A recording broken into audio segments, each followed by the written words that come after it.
आजच डाउनलोड करा आणि तुमच्या आवडत्या मालिकांचा आनंद लुटा। बाबा, आजीचं ऑपरेशन होऊन आता बराच वेळ झालाय हो. डॉक्टरांनी काही सांगितलं का कधी शुद्ध येईल वगैरे? नाही ग, अजून त्यांनी काही सांगितलेलं नाहीये। त्यामुळे 48 तास वाट बघण्यापासून आपल्याकडे दुसरा काही पर्याय नाहीये। सॉरी बाबा, या सगळ्यात मी काहीच नाही जबाबदारी घेऊ शकले। घरी घट बसलेत ना, त्यामुळे। भावना, अगं सॉरी काय म्हणतेस तू? मला माहितीये की जर गरज लागली तर तू धावत इकडे येशील। सॉरी म्हणण्याची काहीच गरज नाहीये भावना। आणि सासरच्या जबाबदाऱ्या सुद्धा पार पाडायलाच पाहिजेत ना। हे बघ, तू काही काळजी करू नकोस, मी वेळोवेळी तुला कळवत जाईनच। अगं, आणि सिद्धू सुद्धा सारखा फोन करून चौकशी करतो आईची, आणि त्याचे मित्रही आले होते इथे, भेटून गेले आम्हाला। तू नको काळजी करूस। हो, काळजी घ्या हा बाबा। मी आज देवीकडे प्रार्थना केली आजीची तब्येत लवकर बरी व्हावी म्हणून। माझी खात्री आहे आजीला नक्की लवकर बरं वाटेल। हो, ठेवतो हा। हो ठीक आहे, ठेवते।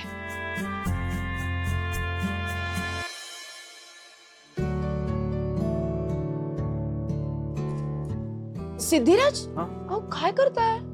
काय झोपायची तयारी? हो, असं काय करताय?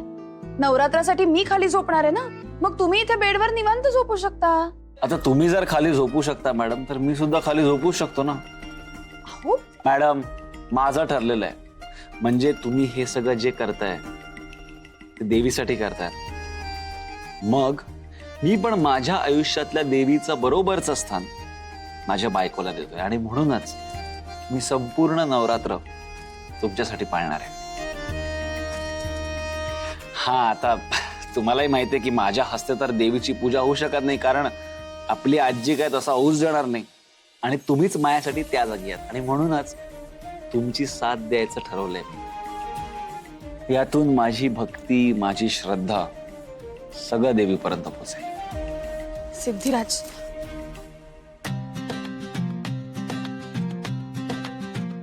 सिद्धिराज, अहो, मॅडम, बसा बसा। आता उगाच मला हे सगळं करायची गरज नाहीये, हे मला समजवण्यात वेळ घालवण्यापेक्षा तुम्ही दूध, अहो सकाळपासून तुम्ही एवढा उपवास वगैरे करताय, थकला असाल तो। प्या।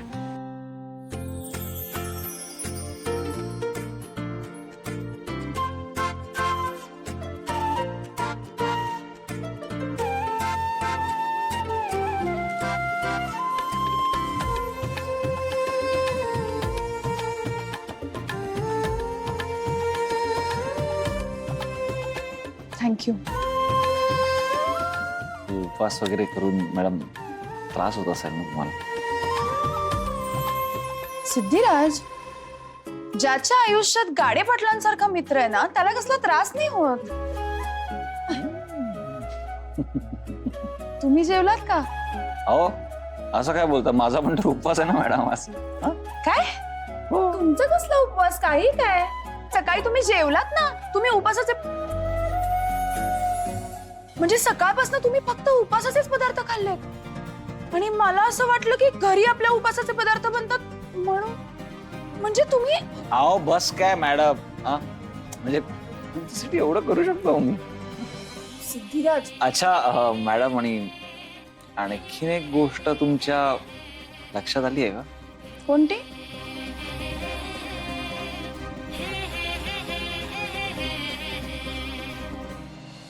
देवा, किती परीक्षा बघणार आहेस अजून आमची? आजींवर तिकडे मोठं संकट ओढवलंय, त्यात आता जानूही सापडत नाहीये। आई बाबांनी कशा कशाला तोंड द्यायचं? तूच बघ बाबा काहीतरी। वहिनी, वहिनी, वहिनी, जानू, जानू, काय झालंय? बरी आहेस ना? आधी आधी तू आधी बस बरं, बस इथे। थांब, मी पाणी घेऊन आले।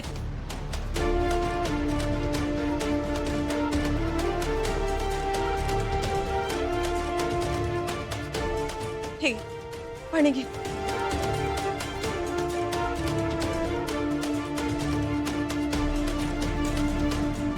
बरं वाटतंय आता?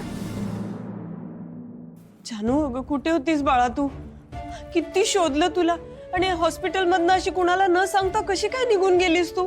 अगं शोधून शोधून सगळेजण एवढे घाबरले होते ना, मला तर बाई काही सुचतच नव्हतं काय करावं ते. आणि काय ग जानू, अशी धापा टाकत का आलीस तू? आणि हे मळवट काय झालंय काय नेमकं? वहिनी, काळजी करू नकोस. हे बघ, मी ठीक आहे. मी जरा दमले म्हणून मला धाप लागली आहे. मी काय म्हणते, मी जरा आज जाऊन पडू का? थोडा वेळ झोपेन तर बरं वाटेल. बरं बरं पड तू, पण मी थोडंसं खायला काहीतरी आणते तुला. काही खाल्लं नसशील ना तू? येऊ का तिथपर्यंत? जाते मी. सावकाश जा.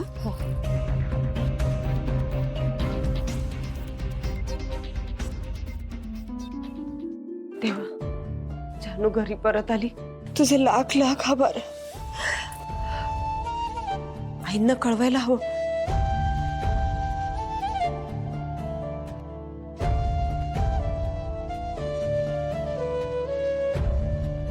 आई, जानू घरी परत आली हो.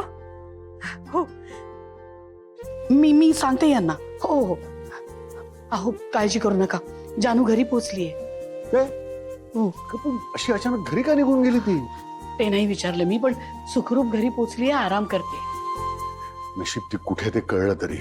अगं मला याच गोष्टीचं टेन्शन आलं होतं की समजा जैनने विचारलं जानू बद्दल तर त्याला सांगायचं काय? देवाला काळजी असते हो. आता तुम्ही काळजी करू नका, सुखरूप आहे आपली जानू. लक्ष्मी, पण जोपर्यंत आई अगदी पूर्णपणे बरी होत नाही तोपर्यंत काळजी असणारच नका. खरंच सांगते हो, नका काळजी करू. अहो देव निष्ठुर नाही, त्याला सगळ्यांची काळजी असते. माझा विश्वास आहे सासूबाई लवकर बऱ्या होतील, बघाल तुम्ही.